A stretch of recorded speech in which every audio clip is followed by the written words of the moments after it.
This is Holmesburg Prison. SEALs used to be up in there, keep an eye, get out of the head. At the end of the 60s, Leotis Jones was a prisoner here in Holmesburg, a suburb of Philadelphia in the United States.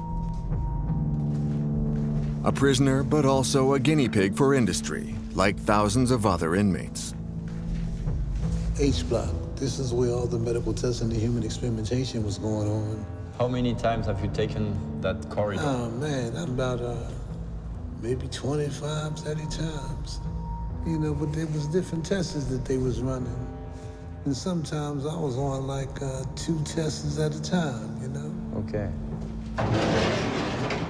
This practice was confidential at the time because multinational chemical companies came here to test the risks of their products.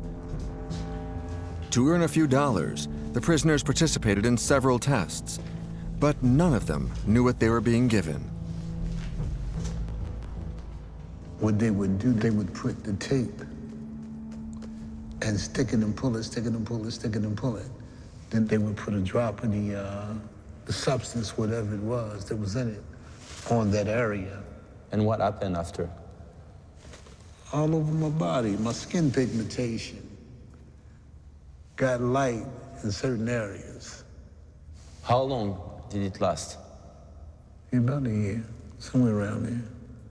And they had you signing a paper stating that it was informed consent, but it was just a paper to waive them from being liable if anything go wrong. One company did everything they could to keep this a secret. They even paid Leotis Jones for his silence. Dow Chemical. The leading manufacturer of plastics in the world and the 3rd largest manufacturer of pesticides, Dow Chemical has an annual turnover of $48 billion and 50,000 employees around the globe. In the wake of this chemical giant, there's an industry of staggering profitability, an industry in a frantic race to innovate. Each year, their new toxic products reach the market. These multinationals all have one thing in common: a culture of secrecy. They are following us. Polluting lands, rivers, and groundwater. Behind the fumes of these factories, we have discovered tens of thousands of victims. In India, children are born with severe disabilities. In the US, those who have dedicated their lives to this industry. Everybody wanted to go there because for the money, for the benefits, and it was secure. Are now paying the price. Those guys are all dead, and I should have been. Why'd they lie? Faced with these tragedies, the chemical giants have adopted a specific course of action: lack of transparency, cynicism, denial. In the meantime, they continue to reap the profits.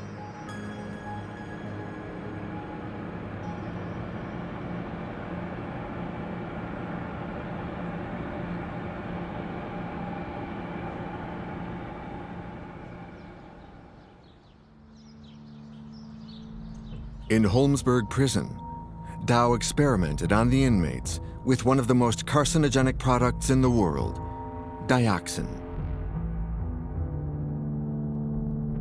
It's one of the molecules in Agent Orange, the powerful herbicide that Dow produced for the American Army during the Vietnam War. The Air Force dumped it on the Viet Cong for a decade. At the same time, the tests were being performed at Holmesburg. From that time on, Dow was already aware of the dangers of dioxin. The company put it in writing in this confidential note from June 1965. Dioxin is exceptionally toxic. Some months later, Dow would study its side effects on the prisoners. Hey man, what can I say? And there's no way in the world, if they would have informed us back then, that we would participate. No, I wouldn't have. They were trying to cover it up. They wouldn't bite it now. We found one of the doctors that performed the tests at Holmesburg in the 1960s.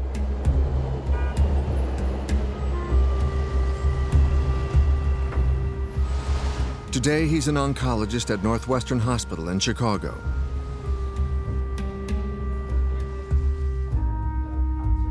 Sigmund Weitzman is preparing to retire. He is one of the few witnesses still alive. Every day, I had a row of 20 convicts. They were coming in all day. Okay. So all day long, people were coming in? Oh, absolutely. It was a machine. In 1967, Sigmund Weitzman was only 21 years old. He was an intern at Holmesburg. The senior physician overseeing the tests never told him the names of the products used on the prisoners. He only realized later that he had administered dioxin to human beings. We show him what Dow knew back then about the chemical. This material is exceptionally toxic. No wonder it's confidential. This is 50 years old. Yeah. It's very upsetting. This is the first time you read these documents? Yes. I'm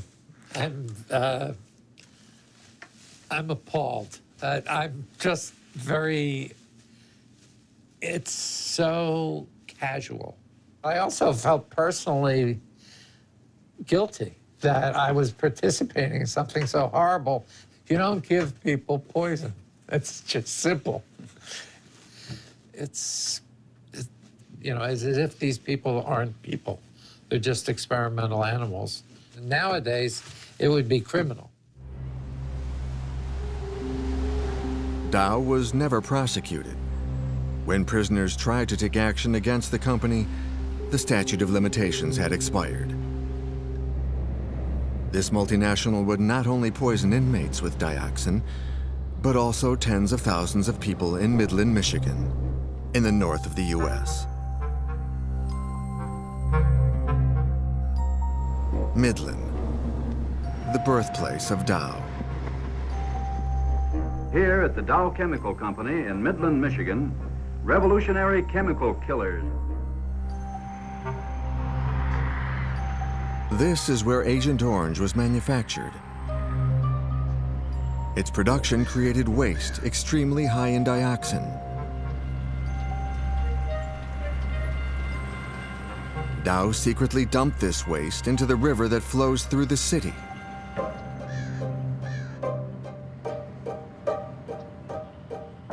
In 1981, one man would discover the truth. We had a conclusion there that Dow was a major source, if not the only source, to the river, and certainly to the community, and that people were at risk. At the time, Milton Clark was a toxologist for the EPA, the government agency responsible for environmental protection. With his colleagues, he wrote a report condemning Dow's practices. But right before the report's publication, the corporation would succeed in pressuring the acting chief of the EPA in Washington.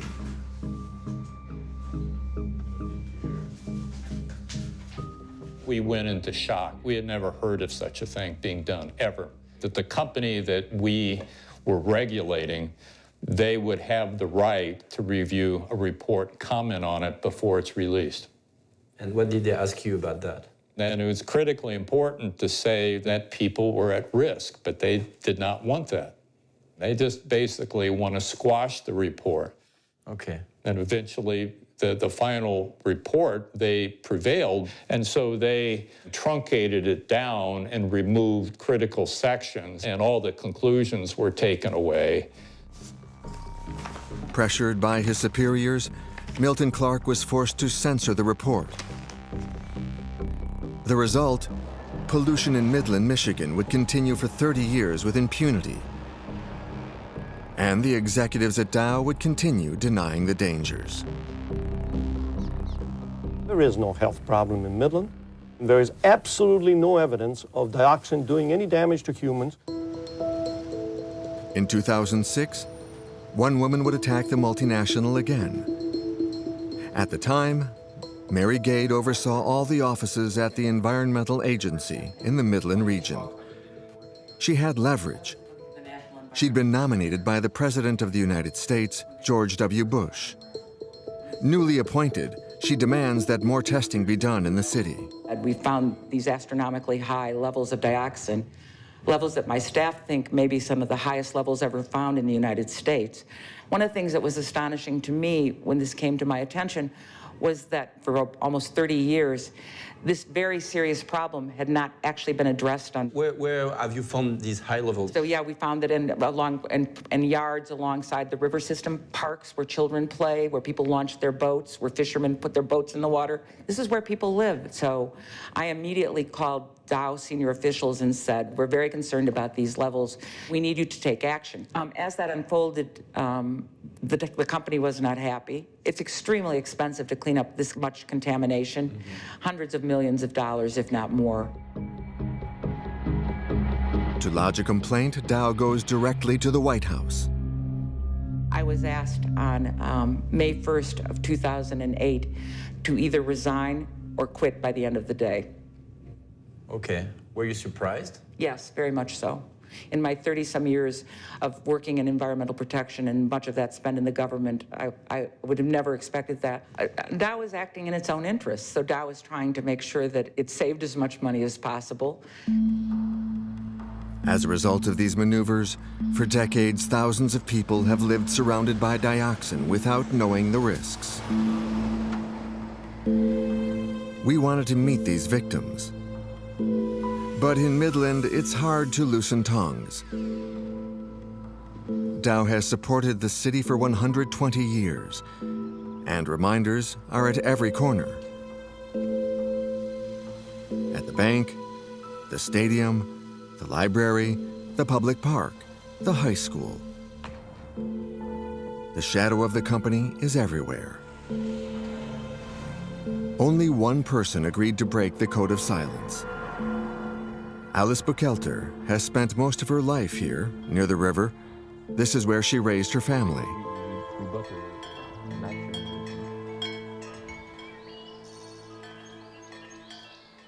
Oh, this is where we used to have the zip line way back here. Okay.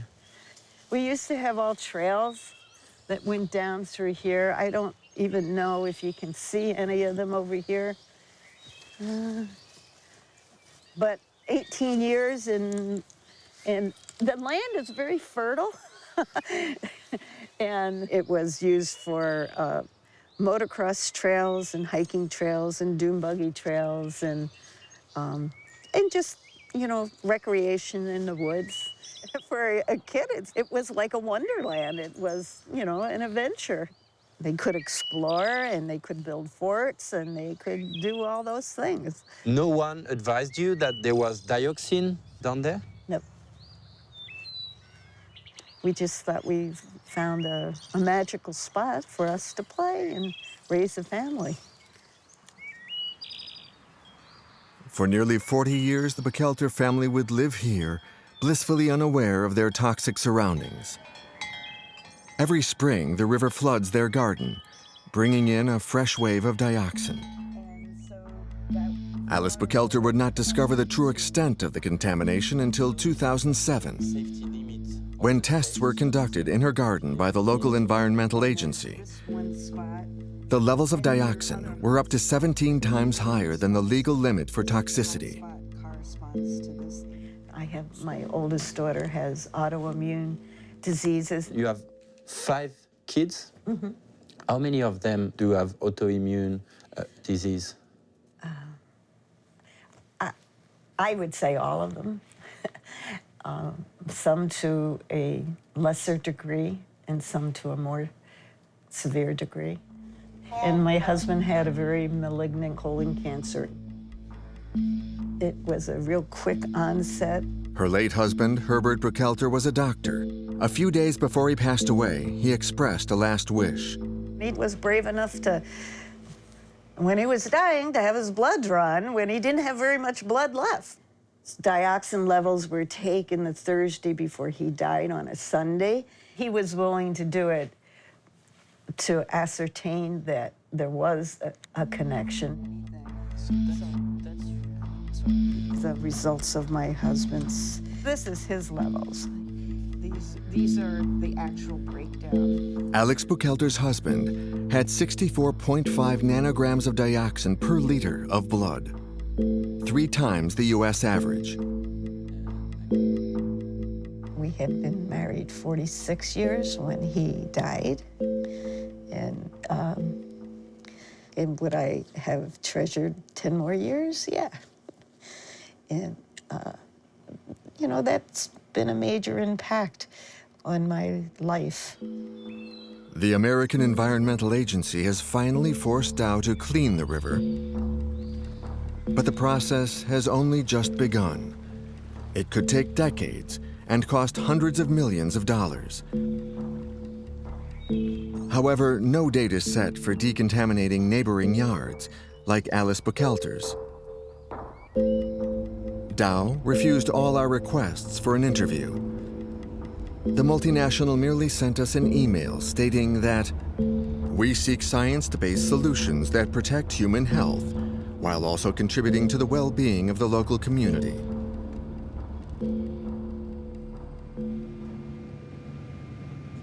On the other side of the world, another contamination is wreaking havoc. As a result of one of the worst industrial catastrophes in history, thousands of children have been affected. But Dow has never dealt with it. It happened in India, in Bhopal.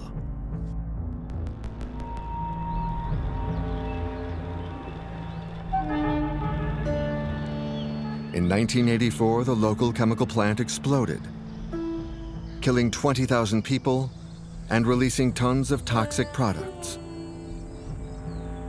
At the time, the factory belonged to Union Carbide, a pesticide giant that Dow would buy up in 2001. The site of the Bhopal explosion is still saturated with chemical pollution. Over the years, these products have spread into the city's groundwater systems. For 15 years, the inhabitants have demanded a full decontamination. In vain, Dow refuses to act. The decaying steel site is still accessible today. Here we meet Mr. Chuan, a former engineer. At the time, he was in charge of the storage of the chemicals in this laboratory. So what are all those bottles?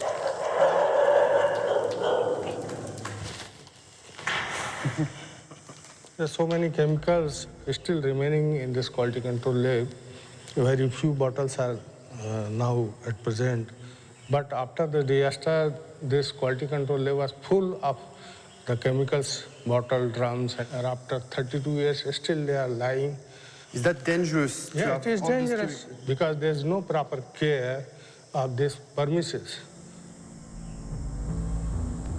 Among the products stored in the factory, there was lindane, an extremely toxic insecticide. Today it is forbidden all over the world. According to our guide, the soil surrounding the factory is full of it. This whole area is highly contaminated, and this is the local pit. There. They are dumping all toxic waste effluent on the ground. Right now, you can feel the smell of the benzene hexachloride on this spot. And it is dangerous to stay here for a long period. Benzene hexachloride is the scientific name for lindane. We go down to the area of the spill to take some samples. The smell is unbearable. We'll have the soil analyzed. Just before leaving, Mr. Chuan shows us where the pesticides were made. Here, beads of mercury lie exposed in the open air. According to the World Health Organization, this is one of the top 10 most dangerous chemical products in the world. We take some more samples. Ça se voit à l'œil nu en fait. Il y en a partout. The results of our two tests are astonishing. Inside the factory, the level of mercury is 5 million times higher than the environmental standard. At this level of concentration, the risks of developing liver, skin, or lung cancers are considerable. The levels of lindane are just as alarming, exceeding 100,000 times the standard level. This can provoke severe cases of cerebral degeneration. Yet only 20 meters away, we see children playing cricket on the contaminated ground. Hi. Hi. What is his name? My name is Raja. My name is Raja. Do you often come to play cricket here? Yeah.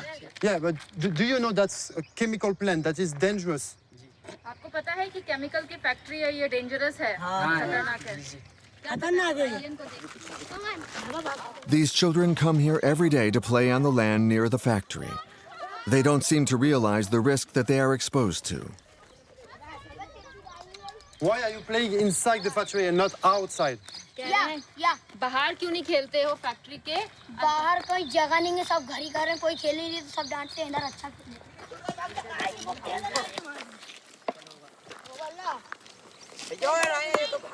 यहाँ पे कुछ नहीं है बोलते हैं ना कि हमने पिच बना ली इसको डाल डाल के 3 साल से यहीं पे आ रहा चीज बेर में सब खाते रहते हैं यहीं पे उगती है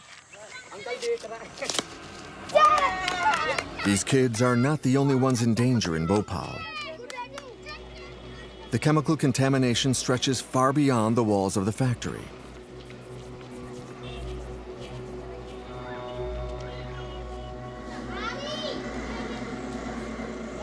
Toxic waste has penetrated the land and has polluted the water of many neighborhoods. Up to 3 kilometers from the factory, 50,000 people live there.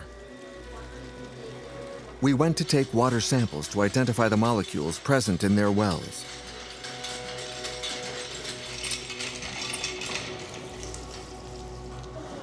Like in Shakya's family home. They've lived in this house for almost 30 years. The water they consume contains 1.9 micrograms of mercury per liter, 2 times the standard level of toxicity.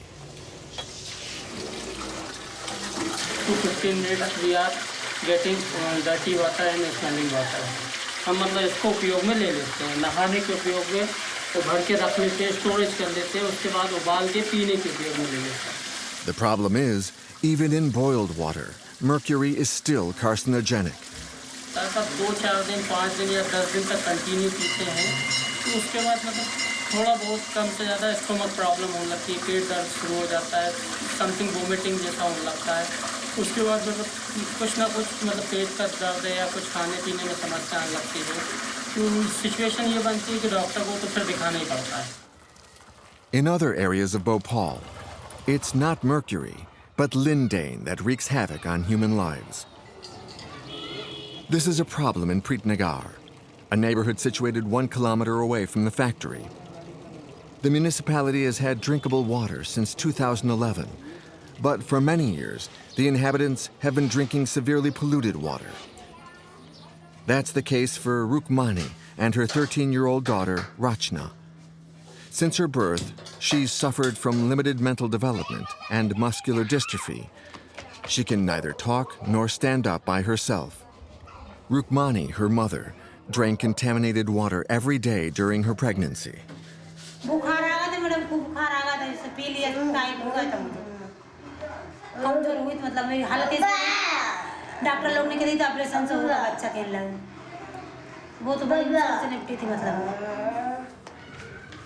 A few months after Rachna's birth, a governmental study was conducted in the area.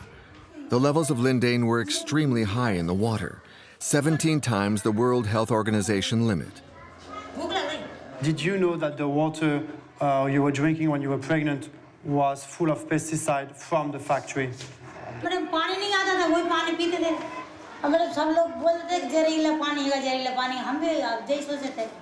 What's going to happen to Rachna now? इसकी tension लेती रचना की जब मेरे हाथ पांव चल रही फिर चलेगी नहीं जब कौन आवेगा उसे कौन देखेगा इसे Due to her disabilities, Rachna has never been able to go to school. Every day she comes to the Shingari Rehabilitation Center. Without these daily exercises, she would be completely paralyzed today.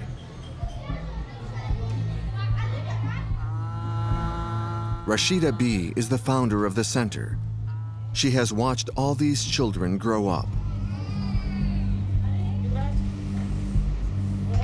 गरीब नगर से है, ये भी पानी पड़े तिला का, ये भी पानी पड़े तिला का, ये भी पानी पड़े तिला का, ये नौजीवन कॉलोनी से आता है, ये भी पानी पड़े तिला के, ये सारे बच्चे पानी जहरीले पानी से ही पड़े। लेकिन इन बस्तियों में जाने के बाद लगता है कि हर एक दो घर के बाद हमें विकलांग बच्चे समझ मिलते हैं। 850 children are now registered at Rashida B.'s center. अरे बच्चे तो इतने आ रहे हैं कि हम बच्चे बहुत ज़्यादा आ रहे हैं यहाँ पे। 850 बच्चे हो चुके हैं हमारे पास, सिर्फ हम 200 बच्चों को देख रहे हैं, लेकिन 650 बच्चे जो हैं वो अभी क्यू में हैं। उसके बाद हम रोजाना हर शनिचर को 2-4 बच्चों को वापस करते हैं और हमारे पास नहीं है इतना साधन कि हम उन्हें देख सकें। So is Dow Chemical paying for any of this? और डाउ केमिकल इस तरह से विकलांग बच्चे पैदा होते जाएंगे तो हम उस पैसे को क्या करेंगे? हमें पैसा नहीं, हमें यहाँ की मिट्टी पानी की सफाई सबसे पहले चाहिए, उसके बाद वो जिम्मेदारी ले। पहले साफ तो कर दे, लोग पी रहे हैं पानी, लंबा एरिया निकलता जा रहा है, लोग इस तरह से पीड़ित होते जाएंगे। डाउ केमिकल ने अगर सफाई नहीं की तो आने वाली पीढ़ियाँ बहुत ज़्यादा बर्बाद होंगी और काफ़ी एरिया निकल जाएगा। In 2015, Dow gave $4.5 billion to its shareholders, but not a single cent has been given to the decontamination of Bhopal. For weeks, we tried to reach the communications department at Dow to get an interview, without success. The water that people drink. Who's going to answer those questions? It's really important. I'm not aware of who that is right off the top of my head. We have 50,000 employees, so I'll have to do some research. Dow never called us back, so we decided to go to the company's General Assembly in Midland, in the U.S., to ask our questions. Cameras are not allowed inside, so we stayed in the parking lot. Sorry, you're a Dow shareholder? Oui. Yeah. Have you been talking about Bhopal this year? Were there any resolution? Je ne peux pas parler, monsieur. Il m'a dit de ne pas parler. Ah, vous n'avez pas le droit de parler? Oui. Sir, What? I'm asking you to please leave the property. Okay. If you refuse to leave, you will be arrested for trespass. Do you understand? Here. Do you understand? Yeah, You will I be understand. arrested. Yeah, I understand. We quickly realized that we were not welcome. Yes, sir. We're gonna call this tree line right here. Okay, so I can stay there? Not gonna stop traffic that's trying to exit. Okay. So we carefully followed their rules for 45 long minutes, until the communications department at Dow decided to finally set foot outside. Hello. Sorry to disturb you. I'm a French journalist. Yeah, we're the corporate media relations team. Ah, can we talk? No, sorry. Why? I don't have anything to say. You don't want to talk about Bhopal? You don't want to talk about the kids that are sick there? No, I'm sorry. It wouldn't be appropriate for me to say anything. Why?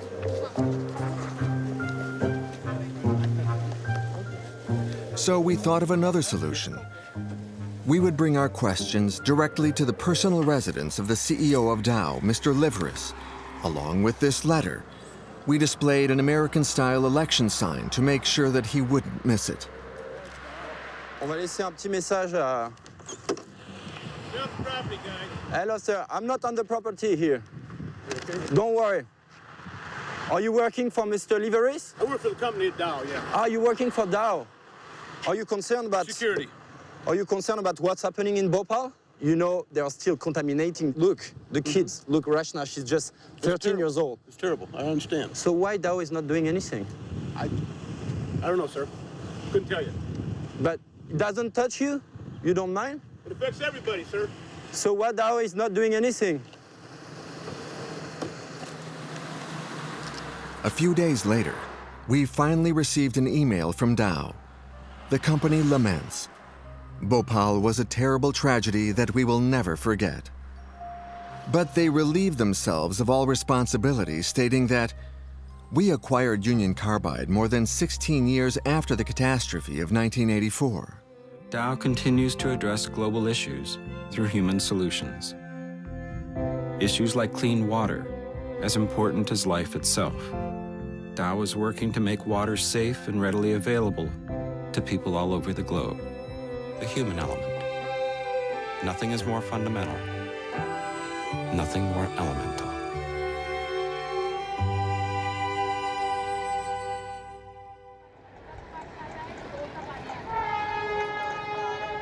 In Dow's wake, countless victims and human tragedies pile up without any damage to the company's profits. In December 2015, Dow announced the biggest financial operation in its history. A merger of $130 billion with another American chemical giant, DuPont. A match made in heaven. You and DuPont. There's a lot of good chemistry between us. DuPont made its fortune with dynamite, Dynamite! nylon, and Teflon. The magical material that prevents food from sticking to pans.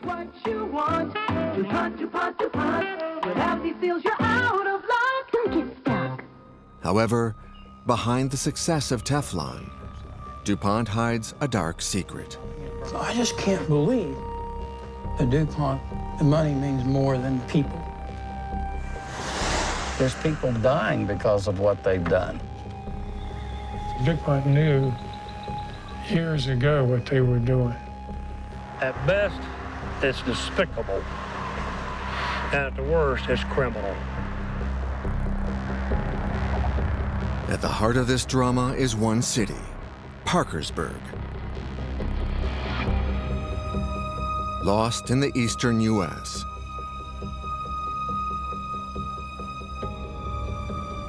The city was built around the DuPont factory.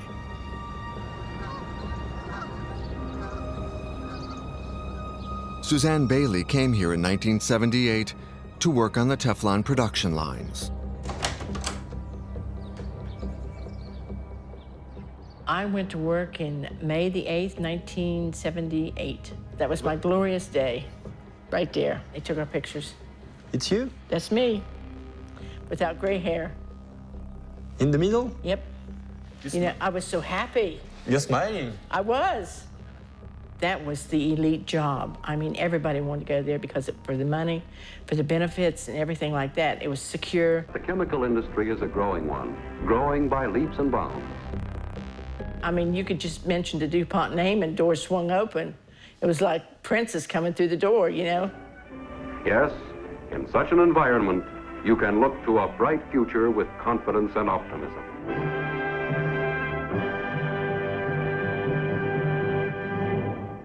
Were you happy, so? I was thrilled. I was absolutely thrilled to death.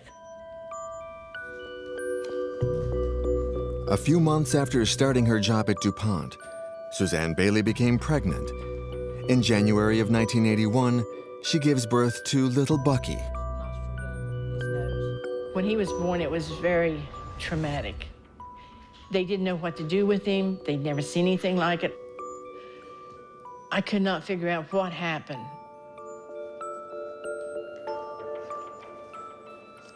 He had half a nostril, half a nose, the eye is a keyhole pupil.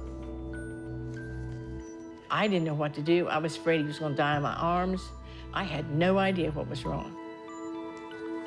I guess that's our cue, isn't it? Bucky survived. He is now 35 years old. But his childhood was spent between his home and the hospital. I had 30 surgeries in a span of, 6 to 7 years, where they took rib cartilage to form my nose. I have a metal plate here.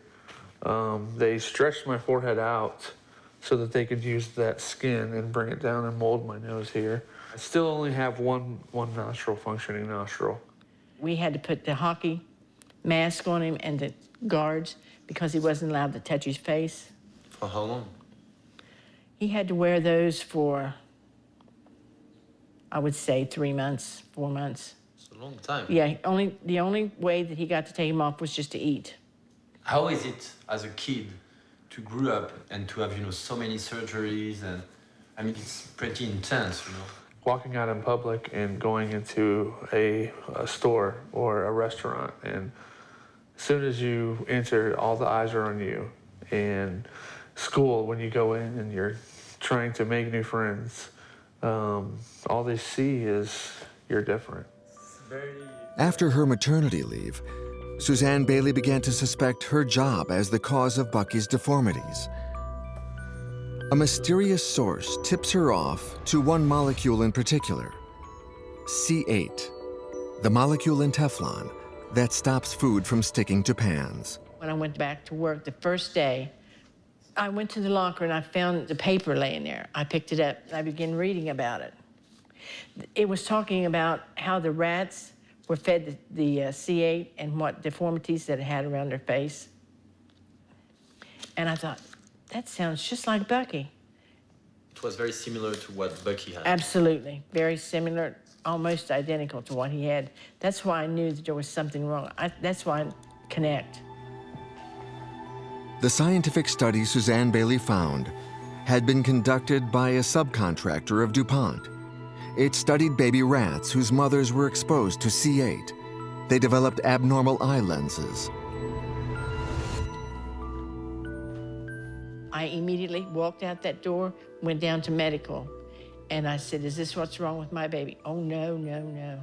Nothing on this plant will hurt you. That was the motto. That's what they always say. Yeah. Nothing here will hurt you. But in the meantime, DuPont was secretly investigating the pregnant women working in their factory. 2 out of 7 children born to the factory workers had facial deformities like Bucky. Shortly after, DuPont decided to transfer Suzanne Bailey and her colleagues to other departments. At the time, Kenton Wamsley also worked in the manufacturing department of Teflon. He remembers the discussion he had with his manager. He said, can we send all the women home out of Teflon? All of them. He said, oh, don't worry. It won't hurt the men, just the women. We feel that it can cause trouble. So I thought, won't hurt me. Kenton Wamsley was a lab technician. He handled C8 for 30 years. Breathed the fumes from them, all the samples we breathed. But we just, at the time, we thought DuPont would take care of us. And so I just did my jobs for years and years, And we didn't realize that our health was an issue then. Surgeon diagnosed me as having cancer. It had to take all my rectum, part of my colon. They're giving you that? Yeah, for every 5 years. It says DuPont on it, dwindled my savings. Now Kenton Wamsley has to live with an ostomy bag attached to his stomach. He changes it day and night. At the factory, he worked in a team with 3 other technicians. My buddies, people I really love, seen them every day, cared about them. Those guys are all dead, and I should have been. They didn't even see retirement. None of them. Wamsley and his colleagues were never warned about the risks of C8. However, we procured a confidential document from DuPont. It's dated 1982, 34 years ago. In it, Mr. Carr, the medical director at the time, expresses concern about the consequences of C8 retained in the blood of employees. He specifically recommends that practical steps be taken to reduce this exposure. All employees, not just Teflon area workers, are exposed. So rather than to do anything, they just wrote it out. I've never seen a letter like that. I'm mad. You can see why. We could have prevented a lot of lies if they would have told us there was a problem. Why'd they cover it up? Why'd they lie? Why didn't they have us protected? Too costly? We tracked down Bruce Carr, DuPont's former medical director. He is now enjoying a peaceful retirement by the ocean, far from Parkersburg. I have a document of 1982 showing that you were aware that C8 was toxic for workers. Why have you not told them the truth at that time? They were all told the truth. They were told everything we knew at the time. Actually, no. I have interviewed some employees and they were not aware of anything. We told employees everything we knew as soon as we knew it. If you go back to 1982, you're trying to do reconstructionist history, and you can't do that. Why have you not protected your employees? Il a raccroché. DuPont would not only put their employees in danger. Once again, tens of thousands of people would be affected. They live up to 70 kilometers away from the factory. One man would discover this, a bit by accident. Joe Kiger. On October 31st, 2000, he receives a letter from the municipality concerning the quality of the tap water. It mentions C8. I was sitting in my courtyard and the wife was watering the flowers, and we got our water bill in the mail, and with that bill came a letter. It's like you get form letters all the time. So you look and say, oh, okay, bang, and you put it over and you don't think about it. Next thing you know, you throw it away. And that's basically what this was. It just caught my attention, and I started reading through it, and then the flags started popping up. First of all, what was C8 here, which is used by DuPont Works? Well, what's DuPont have to do with our water? Joe Kiger sought clarification on the matter. I called DuPont to try to find out. So they put me in touch with a guy, gentleman named Mr. Kennedy, and I said, you know, I'd like to know more about this C8 issue. He just told me it's nothing to worry about. It was just a byproduct of Teflon, and it wasn't anything to worry about. I mean, he was flat out lying to me, I could tell that. To get to the bottom of it, he takes DuPont to court.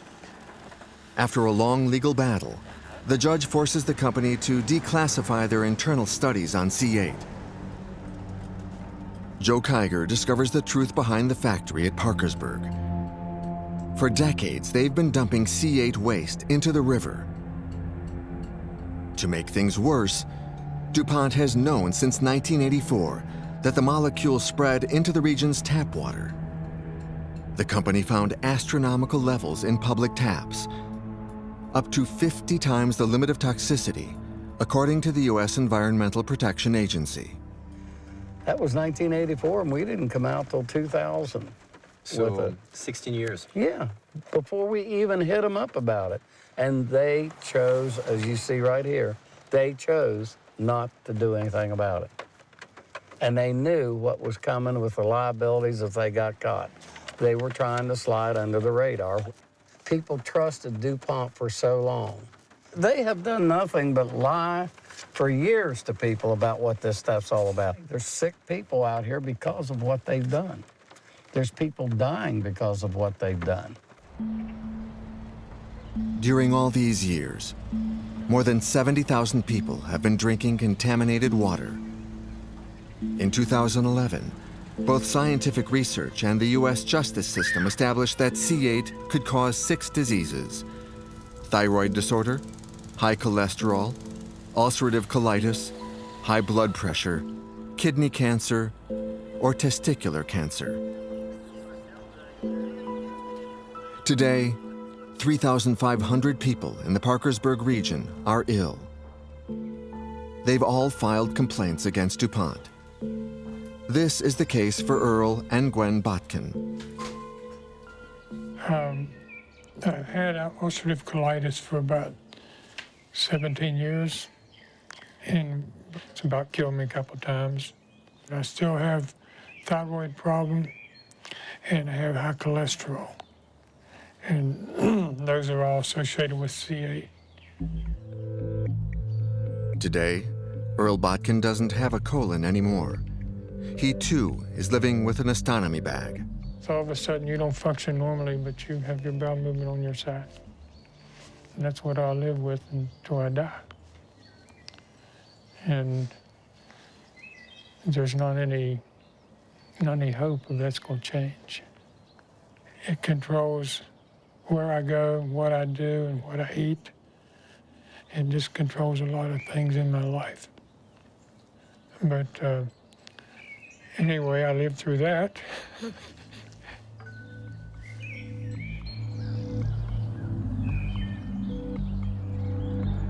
A document reveals that all of these victims could have been spared.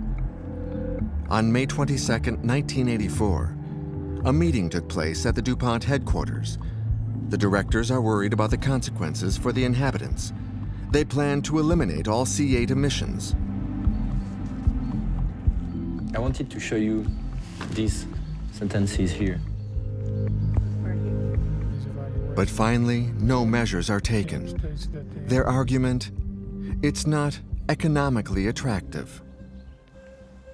That was in what year? 84. That's before we were married. That's a long time ago. Yeah. Long, long time ago.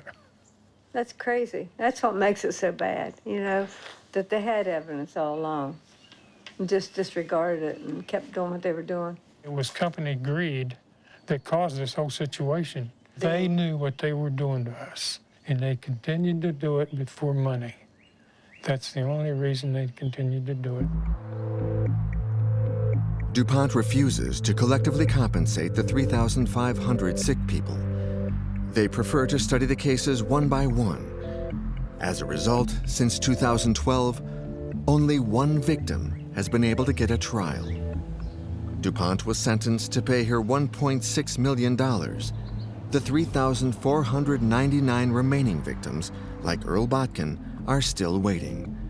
At the current pace of the trials, the last one would take place in 100 years. Do you still trust and you're still confident that you will get a trial at some point? Oh. If he lives long enough. If I live to be 150, I might. There will be a trial someday. But the chances of me living long enough to ever see that are probably slim to none. But we're just another document, another number of cases to be tried. DuPont has made billions of dollars. I think they should stand up to what they've done and make it right with the people they've made sick.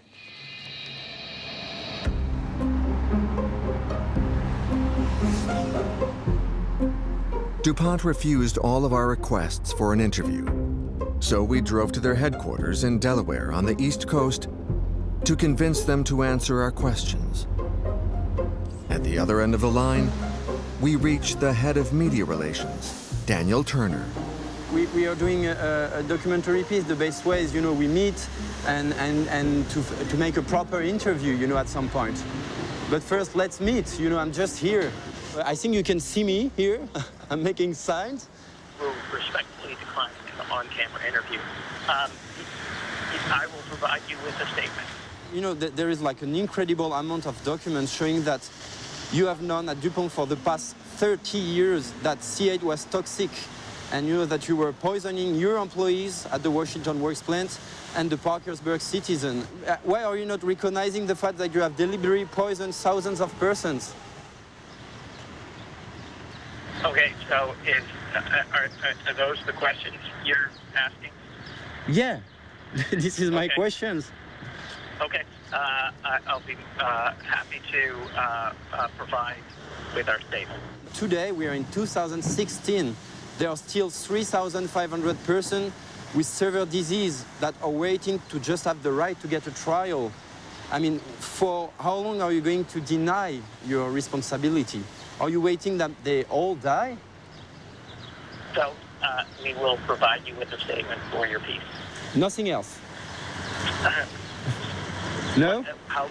Like I said, we will provide you with a statement. Thanks so much. Have a good day. Bye. Bye.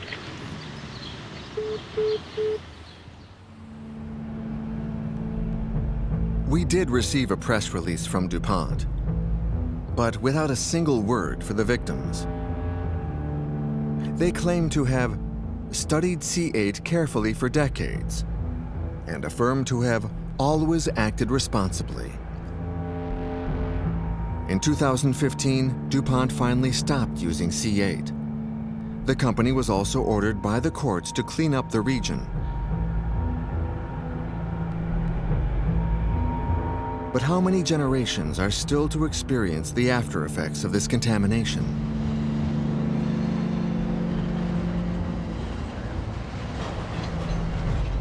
In the chemical world, history inexorably tends to repeat itself.